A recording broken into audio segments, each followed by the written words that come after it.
Kita akan memulai ibadah kita pada pagi hari ini. Sebelum itu, aku mengajak kita untuk berdoa. Lipat tangannya, tutup matanya.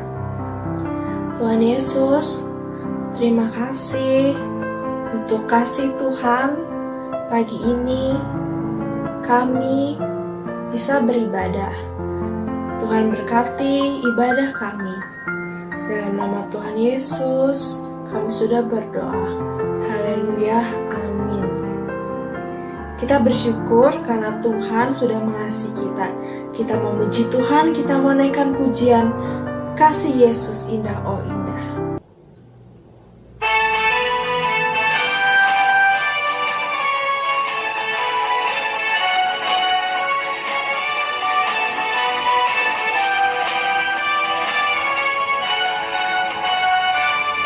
Kasih Yesus, kasih Yesus, indah indah oh indah.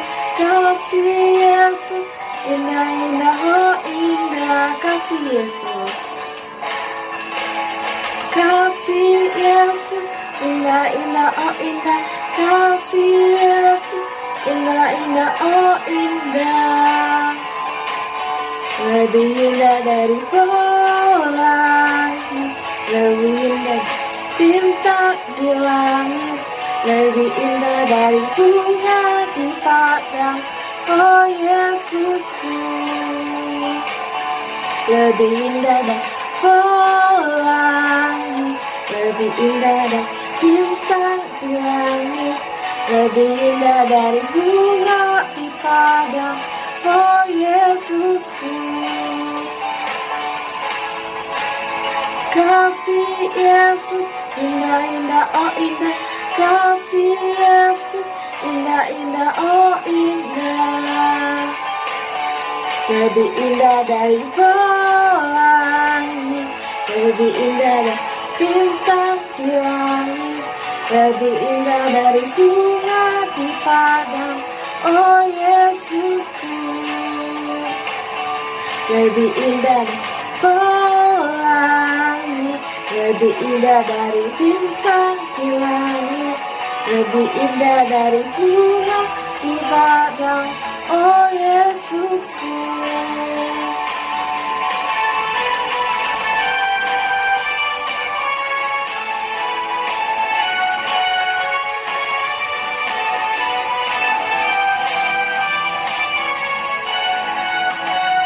Kasih Yesus,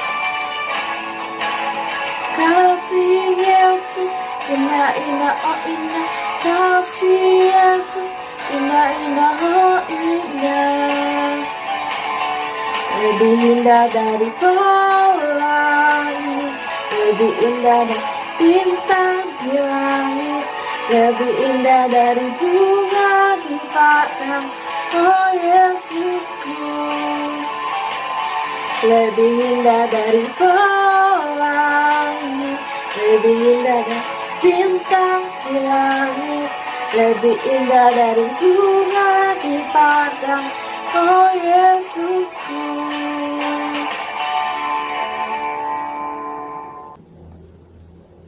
Sebentar lagi kita mau mendengarkan firman Tuhan. Sebelum itu, semua aja kita nyanyi lagu Baca Kitab Suci Doa Tiap Hari.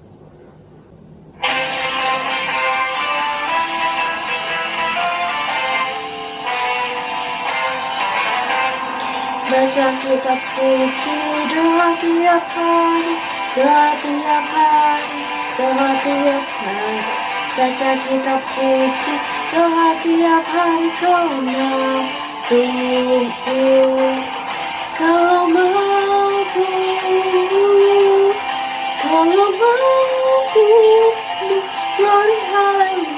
Baca kitab suci, doa tiap hari, kau mampu. Baca kitab suci, doa tiap hari, doa tiap hari, doa tiap hari. Baca kitab suci, doa tiap hari, kau mampu, kau mampu, kau mampu. Baca kitab suci, telah tiap hari kau tunggu.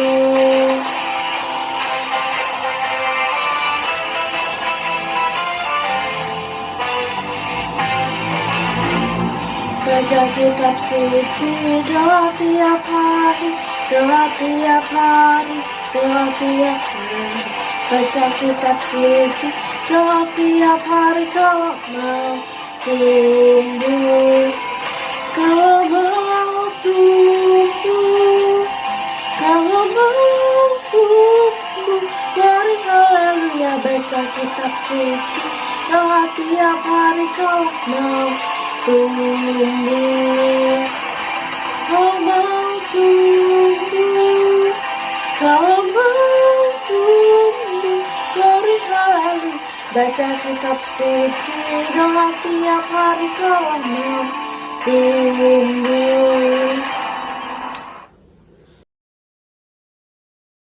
Halo adik-adik, ketemu lagi sama Lause Christina.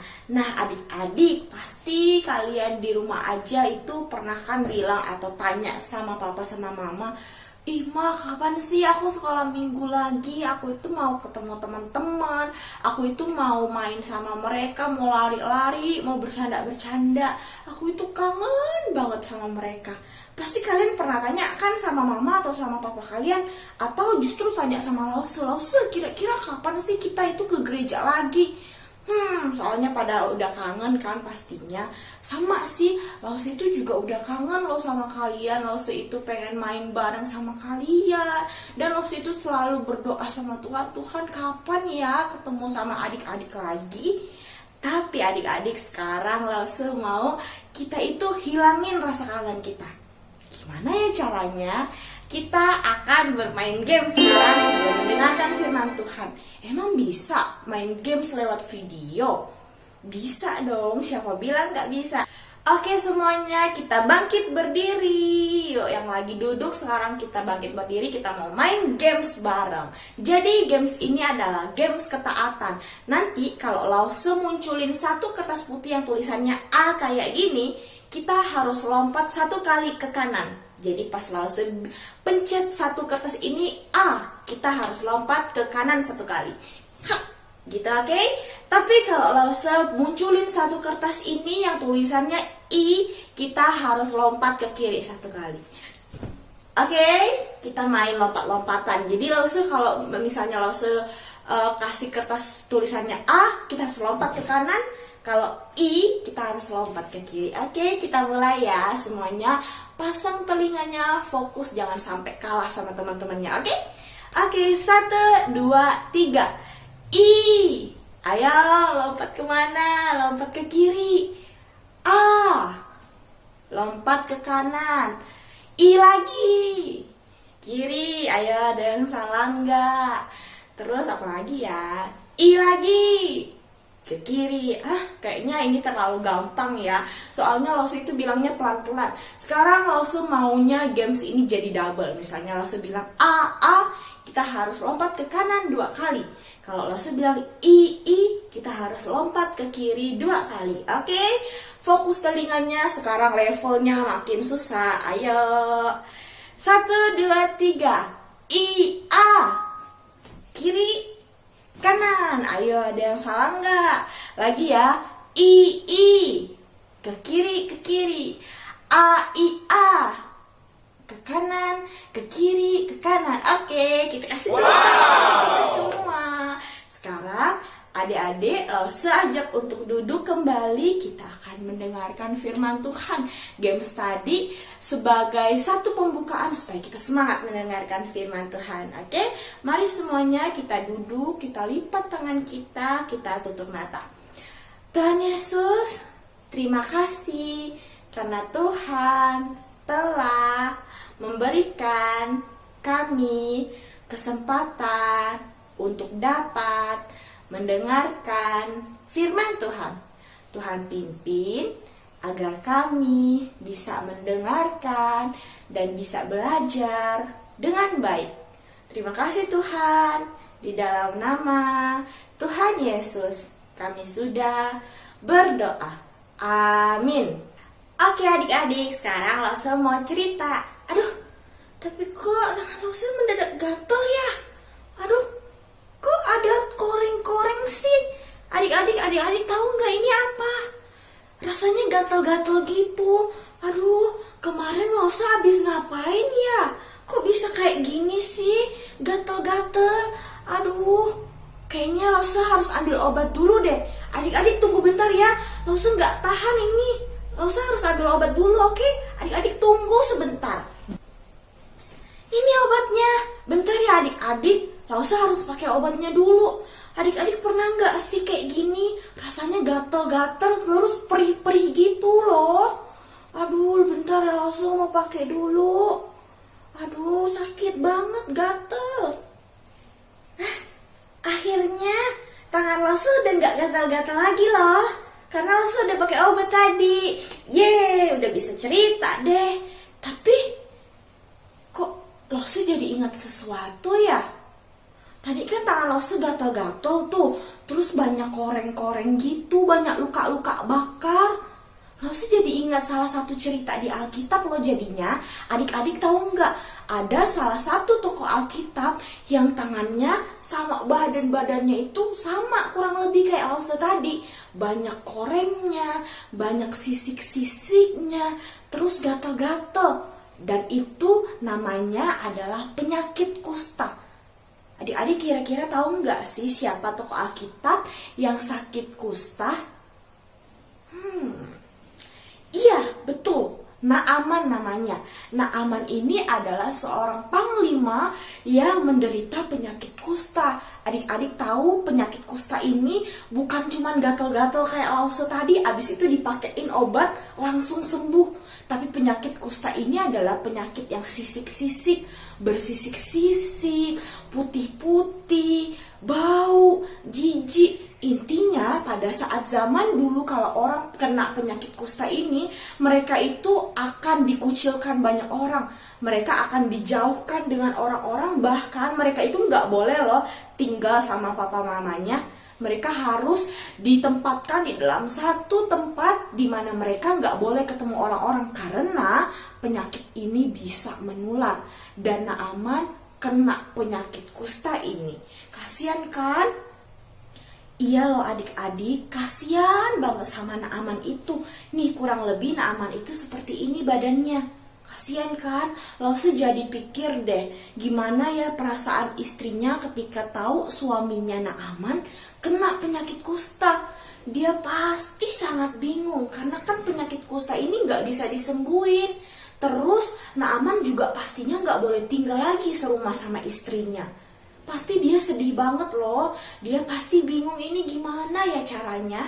Dan adik-adik, pada saat kebingungan istri Naaman itu terjadi di dalam kehidupannya, ada seorang pelayan perempuan Naaman pergi kepada ibu Naaman ini, kepada istrinya Naaman. Dia bilang sama istrinya ini, ibu-ibu, coba deh suruh bapak Naaman pergi ke sebuah daerah yang namanya Samaria.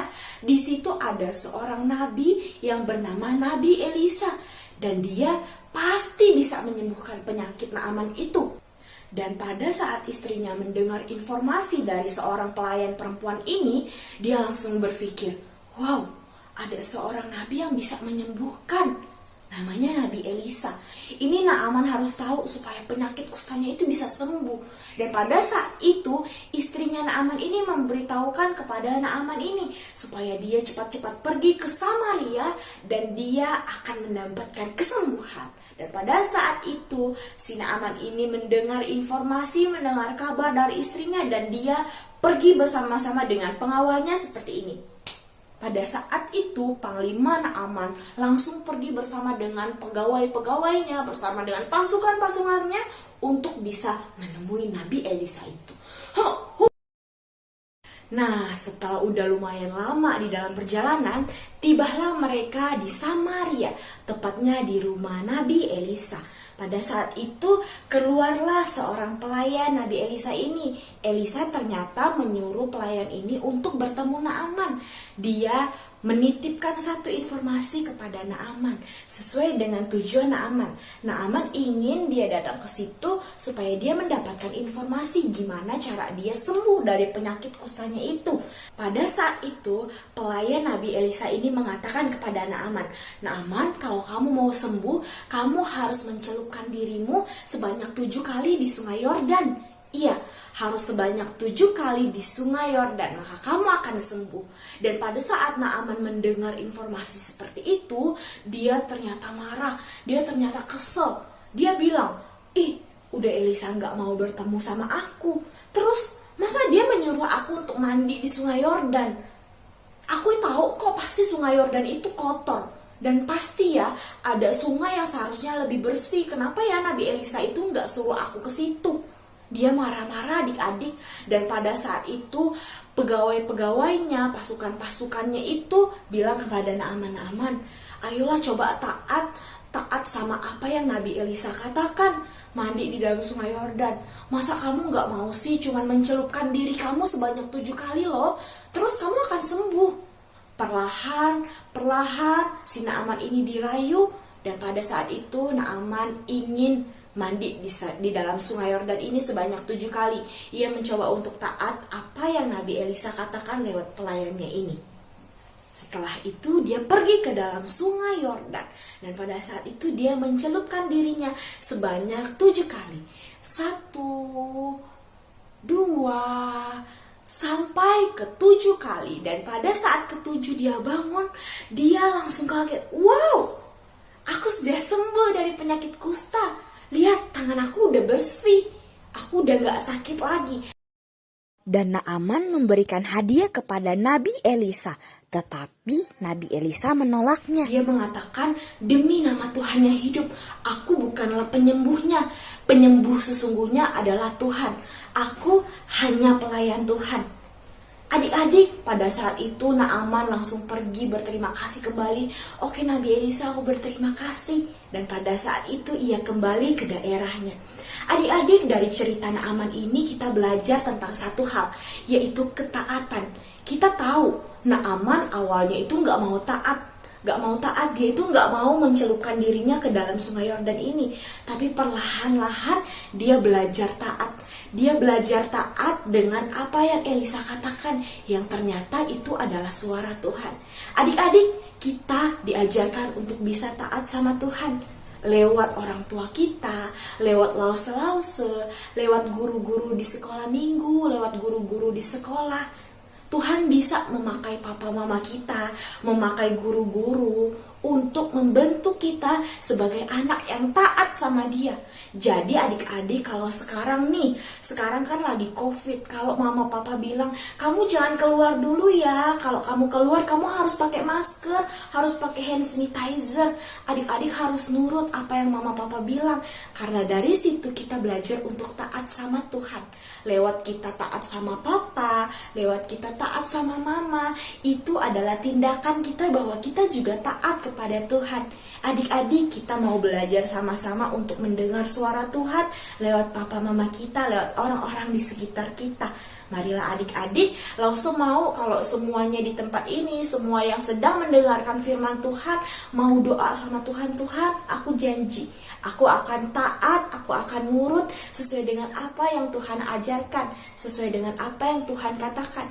Sama kayak game yang pertama kita mainin. Pada saat Lause bilang kalau munculnya A, kita harus lompat ke kanan. Dan adik-adik mengikuti Lause kan? Sama kayak gitu adik-adik. Pada saat Tuhan bilang, oh kita gak boleh keluar dulu di rumah soalnya bahaya COVID. Yuk kita belajar taat sama Tuhan lewat papa mama kita. Kalau guru-guru di sekolah bilang jangan nyontek ya, nyontek itu berdosa.